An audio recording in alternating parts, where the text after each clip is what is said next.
ನಮಸ್ಕಾರ, ಎಜುನಿಟ್ಸ್ಗೆ ಸ್ವಾಗತ. ನಾನು ಮೃತ್ಯುಂಜಯ್ ಕಪೂರ್. ಕ್ರೈಸ್ಟ್ ನೇಮಕಾತಿಯ ಅರ್ಜಿ ಭರ್ತಿಗೆ ಸಂಬಂಧಪಟ್ಟಂತೆ ಮತ್ತಷ್ಟು ಸಂದೇಹಗಳಿಗೆ ಉತ್ತರಿಸುವಂತಹ ಪ್ರಯತ್ನವನ್ನು ಈ ವಿಡಿಯೋದ ಮೂಲಕ ಮಾಡ್ತಾ ಇದ್ದೀನಿ. ಯಾವ್ಯಾವ ಡಾಕ್ಯುಮೆಂಟ್ಸ್ಗಳನ್ನು ಅಪ್ಲೋಡ್ ಮಾಡಬೇಕು, ನಾನು ಈಗಾಗಲೇ ಅರ್ಜಿ ಸಲ್ಲಿಸಿದ್ದೀನಿ, ಅಕೌಂಟ್ ಫ್ರೀಸ್ ಆಗಿದೆ, ನಾನು ವಾಪಸ್ ಎಡಿಟ್ ಹೆಂಗೆ ಮಾಡಬೇಕು, ಫ್ರೀಸ್ ರಿಕ್ವೆಸ್ಟ್ ಯಾವ ಥರ ಮಾಡಬೇಕು ಅನ್ನುವಂಥ ವಿವರಗಳಾಗಿರ್ಬೋದು. ಆಮೇಲೆ ಈ ರೆಕಾಗ್ನೈಸ್ಡ್ ಅನ್ನುವಂಥ ಮತ್ತೊಂದು ಆಪ್ಷನ್ ಇದೆ. ಸೊ ಯಾವುದರಿಂದ ನಿಮ್ಮ ಡಿಗ್ರಿ ರೆಕಾಗ್ನೈಸ್ಡ್ ಆಗಿದೆ, ಅದು ಗೌರ್ಮೆಂಟ್ ಆಫ್ ಕರ್ನಾಟಕನೋ UGCನೋ, ಯಾವ್ದು ಸೆಲೆಕ್ಟ್ ಮಾಡಬೇಕು, ರೆಕಾಗ್ನೈಸೇಷನ್ ಏನು ಹಾಕಬೇಕು ಅನ್ನುವಂಥ ಡೀಟೇಲ್ಸ್ ಇರ್ಬೋದು. ಅದರ ಜೊತೆಗೆ ನೀವು ಇಲ್ಲಿ ವಿವರಗಳನ್ನು ಭರ್ತಿ ಮಾಡುವಂಥ ಸಂದರ್ಭದಲ್ಲಿ ನಿಮ್ಮ ಮೆಥಡನ್ನು ಯಾವ ಥರ ಸೆಲೆಕ್ಟ್ ಮಾಡಬೇಕು ಅನ್ನುವಂಥ ಒಂದಿಷ್ಟು ವಿವರಗಳನ್ನು ಈ ವಿಡಿಯೋದ ಮೂಲಕ ತಿಳಿಸ್ಕೊಡ್ತಾ ಇದ್ದೀನಿ. ಆದಮೇಲೆ ಎಜುನಿಟ್ಸ್ಗೆ ಹೊಸಬರಾಗಿದ್ದರೆ ಅಥವಾ ಇನ್ನೂವರೆಗೂ ಸಬ್ಸ್ಕ್ರೈಬ್ ಮಾಡಿಕೊಂಡಿಲ್ಲ ಅಂತಾದರೆ ಸಬ್ಸ್ಕ್ರೈಬ್ ಆಗೋದನ್ನು ಮರಿಬೇಡಿ ಮತ್ತು ಮುಂದಿನ ಎಲ್ಲ ಅಪ್ಡೇಟ್ಸ್ಗಳಿಗಾಗಿ ನೋಟಿಫಿಕೇಷನ್ ಬೆಲ್ ಒತ್ತಿ ಆಲ್ ಅಂತ ಸೆಲೆಕ್ಟ್ ಮಾಡಿ. ಸೊ ನಿಮಗೆ ಈಗಾಗಲೇ ಗೊತ್ತಿದೆ, ಬೇಸಿಕ್ ಡೀಟೇಲ್ಸನ್ನು ಆ್ಯಡ್ ಮಾಡಿದ್ದೀವಿ. PUC ಡೀಟೇಲ್ಸು, SSLC ಡೀಟೇಲ್ಸು, ಹಾಗೆ ಕಾಸ್ಟ್ ಇನ್ಕಮ್ ಸರ್ಟಿಫಿಕೇಟ್ ಡೀಟೇಲ್ಸ್ ಇರ್ಬೋದು, ಕ್ಲೇಮ್ ಡೀಟೇಲ್ಸು, ರಿಸರ್ವೇಷನ್ ಅವೆಲ್ಲ ಹಾಕಿದ್ದೀವಿ. ಅಲ್ಲೇನೂ ಸಮಸ್ಯೆ ಆಗ್ತಾ ಇಲ್ಲ. ಇನ್ಫ್ಯಾಕ್ಟ್ ನಮಗೆ ಸಮಸ್ಯೆ ಆಗ್ತಾ ಇರೋದು ಅಡಿಷ್ನಲ್ ಕ್ವಾಲಿಫಿಕೇಷನ್ನಲ್ಲಿ BEd ಅನ್ನು ನಾವು ಆ್ಯಡ್ ಮಾಡುವಂಥ ಸಂದರ್ಭದಲ್ಲಿ ಇದು ಇನ್ನೂ ಕೂಡ ಆ್ಯಡ್ ಆಗ್ತಾ ಇಲ್ಲ. ಆ್ಯಡ್ ಆಗೋದ್ರಲ್ಲಿ ಇದ್ದಂತಹ ಸಮಸ್ಯೆ ಇನ್ನೂ ಕೂಡ ರಿಸಾಲ್ವ್ ಆಗಿಲ್ಲ. ಸೊ ಆ ಪೈಕಿ ನಾವು ಈಗಾಗಲೇ ಡಿಗ್ರಿಯನ್ನು ಆ್ಯಡ್ ಮಾಡುವಂಥ ಸಂದರ್ಭದಲ್ಲಿ ಬ್ಯಾಚುಲರ್ ಆಫ್ ಆರ್ಟ್ಸನ್ನು ಆ್ಯಡ್ ಮಾಡಿದ ನಂತರ ನಾವು ವಿಶ್ವವಿದ್ಯಾಲಯವನ್ನು ಸೆಲೆಕ್ಟ್ ಮಾಡಿದ ನಂತರ ರೆಕಾಗ್ನೈಸ್ಡ್ ಬೈ ಯಾವುದು ಅಂತ ಇರುತ್ತೆ. ಇಲ್ಲಿ government of Karnataka, AICTE, CBSE, council of architecture, ICAR, ICSE ಅಂತ ಹೇಳಿ. ಸೊ ಡಿಗ್ರಿಯನ್ನು, PGಯನ್ನು ನಾವು UG ಮತ್ತು PG ಅಂದರೆ ನಮ್ಮ ಡಿಗ್ರಿ ಇರ್ಬೋದು, ಮಾಸ್ಟರ್ ಡಿಗ್ರಿ ಇರ್ಬೋದು, ಅದನ್ನು UGC ಅಂತಲೇ ಸೆಲೆಕ್ಟ್ ಮಾಡಬೇಕು. BEd ಅನ್ನು ಸೆಲೆಕ್ಟ್ ಮಾಡುವಾಗ ಕೂಡ ನೀವು ಇಲ್ಲಿ ಆ್ಯಡ್ ಕ್ವಾಲಿಫಿಕೇಷನ್ ಅಂತ ಮಾಡ್ತೀರಿ. ಈಗ ಆ್ಯಡ್ ಕ್ವಾಲಿಫಿಕೇಷನ್ ಮಾಡಿ BEd ಅನ್ನು ನಾವು ಆ್ಯಡ್ ಮಾಡೋಕ್ಕೆ ಹೋಗ್ತೀವಿ. ಸೊ ಈಗ ಅರ್ಹತೆಯ ಪ್ರಕಾರ ಯಾವುದು ನೀವು BEd ಅನ್ನು ಆ್ಯಡ್ ಮಾಡಬೇಕು ಅಂದರೆ UG ಡಿಗ್ರಿ ಅಂತ ಕೊಡ್ತೀರಿ. ಯಾವ ಡಿಗ್ರಿ ಅಂತ ಕೊಡುವಾಗ ಇಲ್ಲಿ bachelor of arts, bachelor in science ಈ ಥರ ಇದೆ. ನಾವು ಬ್ಯಾಚುಲರ್ ಇನ್ ಎಜುಕೇಷನ್ ಅಂತ ಸೆಲೆಕ್ಟ್ ಮಾಡಿದ ನಂತರ ಆ್ಯಕ್ಚುಲಿ ನಾವು BEd ಅರ್ಹತೆಯನ್ನು ಹಾಕಿದ ನಂತರ ರೆಕಾಗ್ನೈಸೇಷನ್ ಹಾಕುವಾಗ ನಮಗೆ NCTE ಸರಿಯಾದಂಥ ಉತ್ತರ. ಅದಕ್ಕೆ ಅಂದರೆ ಯಾವ ಮಾನ್ಯತೆಯಿಂದ ನಾವು BEd ಮಾಡಿರ್ತೀವಿ, NCTE ಮಾನ್ಯತೆ ಪಡೆದಂತಹ ಒಂದು ಸಂಸ್ಥೆಯಿಂದ, ಅಂದರೆ ಯಾವುದೇ BEd ಕಾಲೇಜಿಂದ. NCTE ಅಂದರೆ national council for teachers education ಅಂತ ಹೇಳಿ. ಸೊ ಅಲ್ಲಿ NCTE ಇಲ್ಲದೆ ಇರೋದ್ರಿಂದ ಅದಕ್ಕೆ ಸೂಕ್ತವಾದಂತಹ ಇನ್ನೊಂದು ಪರ್ಯಾಯ ಉತ್ತರ ಅಂದರೆ UGC ಇದೆ.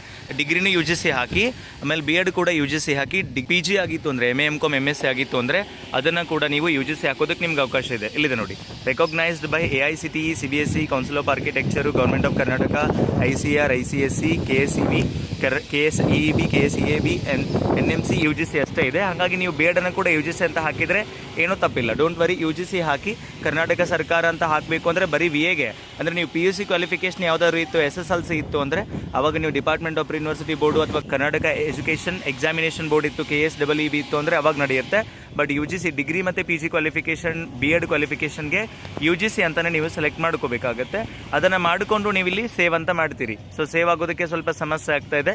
ಸೊ ನೀವು ಆರಾಮಾಗಿ ಅದನ್ನು ಸೇವ್ ಮಾಡ್ಬೋದು. ಬಟ್ UGC ಅಂತಲೇ 2 ಅಥವಾ 3 ನೀವು PG ಆ್ಯಡ್ ಮಾಡಿದರೂ ಕೂಡ UGC ಅಂತಲೇ ಇಲ್ಲಿ ಸೆಲೆಕ್ಟ್ ಮಾಡ್ಕೊಳ್ಳೋದಕ್ಕೆ ನಿಮ್ಗೆ ಅವಕಾಶ ಇದೆ.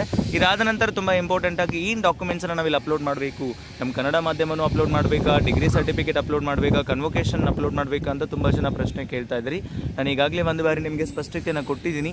ಯಾವುದೇ ಡಾಕ್ಯುಮೆಂಟ್ಸನ್ನು ಅಪ್ಲೋಡ್ ಮಾಡೋದಿಲ್ಲ. ಕೇವಲ ನೀವು ನಿಮ್ಮ ಫೋಟೋ ಮತ್ತು ಸಿಗ್ನೇಚರನ್ನು ಮಾತ್ರ ಅಪ್ಲೋಡ್ ಮಾಡೋದಕ್ಕೆ ಅವಕಾಶ ಇದೆ. ಬೇರೆ ಯಾವುದೇ ಡಾಕ್ಯುಮೆಂಟ್ಸನ್ನು ನಿಮಗೆ ಅಪ್ಲೋಡ್ ಮಾಡೋದಕ್ಕೆ ಅವಕಾಶ ಇರೋದಿಲ್ಲ.